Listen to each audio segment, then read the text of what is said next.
IPAC, Inter-Parliamentary Alliance in China. This is the most trending topic around the globe in today's time.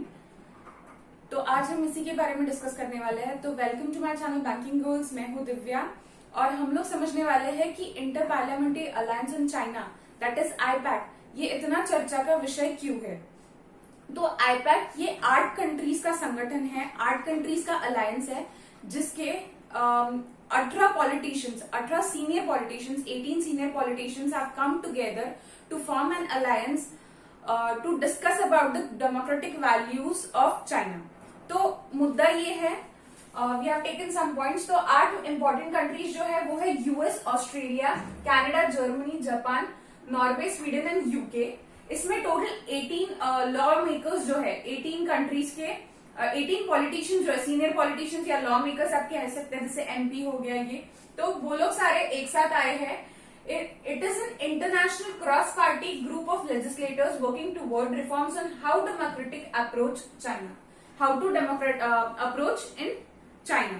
तो जो democratic values China में फिलहाल चल रही है या फिर जिस तरीके से चाइना वर्क ऑन कर रहा है एक ग्लोबल इन्फ्लुएंस बनने के लिए, तो उस राह पे वो जो डेमोक्रेटिक वैल्यूज को सैक्रिफाइस कर रहा है, जो लोकतंत्र के मूल्यों को सैक्रिफाइस किया जा रहा है, कॉम्प्रोमाइज किया जा रहा है just in order to become the global influence, that is वैश्विक अपना जो पावर है वो जताने के लिए चाइना बहुत सारे जो डेमोक्रेटिक रूल्स है, ट्रेड प्रैक्टिसेस है, उन सबको कॉम्प्रोमाइज करके अनफेयर तरीके से ग्लोबली इन्फ्लुएंस बनाने की कोशिश कर रहा है। और इसी वजह से ये अलायंस का फॉर्मेशन हुआ है जिसपे वो लोग डिस्कस कर पाए कि किस तरीके से इसे रोका जाए और किस तरीके से अमेंडमेंट किया जाए।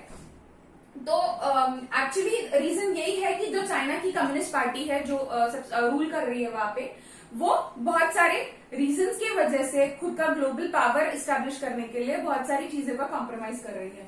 तो ह्यूमन राइट्स, ट्रेड फेयरनेस और सिक्योरिटी और बहुत सारे उनके ये जो अलायंस के बहुत सारे क्राइटेरियाज है, उन सब चीजों को ठीक करने के लिए ये अलायंस फॉर्म किया गया है। जब हर एक कंट्री के पास अपने अपने एक रीजन है, लाइक यूएस के पास रीजन है कि जो ट्रेड वॉर यूएस और चाइना के बीच में चल रहा है उसकी वजह से US is forming taking part in this alliance.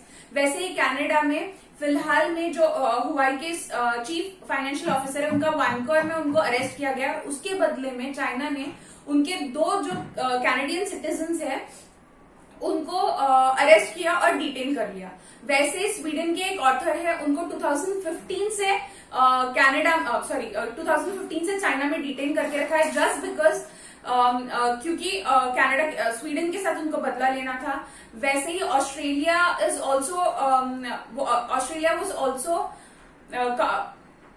forcing just to conduct an investigation, independent probe or independent investigation of China's role in coronavirus। बहुत सारी कंट्रीज को ऐसा लगता है the major reason for the impact of the pandemic all over the globe is China। तो Australia भी चाहता था WHO से कि वो एक इंडिपेंडेंट इन्वेस्टिगेशन चाइना के अगेंस्ट कर पाए कि चाइना का एक्चुअल रोल क्या है ये सारे पैंडेमिक में।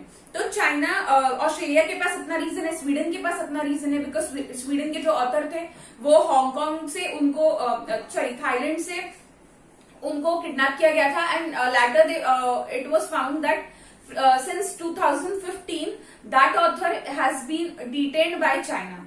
तो ऐसे हर एक कंट्री के पास अपने अपने रीजंस है। वैसे ही हांगकांग का जो सिक्योरिटी बिल है उसके ऊपर बहुत ज्यादा इश्यूज है और US is completely against it. तो ये सारे कारण की वजह से बहुत सारी कंट्रीज ने ये डिसीजन लिया है कि China is acting in aggression just to establish its power, मतलब ग्लोबली अपना पावर एस्टैब्लिश करने के लिए बहुत सारे कॉम्प्रोमाइजेस डेमोक्रेटिकली जो फॉलो करने चाहिए, जो वैल्यूज फॉलो करनी चाहिए, लोकतंत्र की जो मूल्य फॉलो करनी चाहिए, वो चाइना फॉलो नहीं कर रही है। तो इसी बारे में ये सारा डिस्कशन था और इसी बारे में ये सारे टॉपिक्स थे जिसके जो ट्रेंडिंग चल रहा है, इसलिए आईपैक ये अलायंस फॉर्म किया गया है।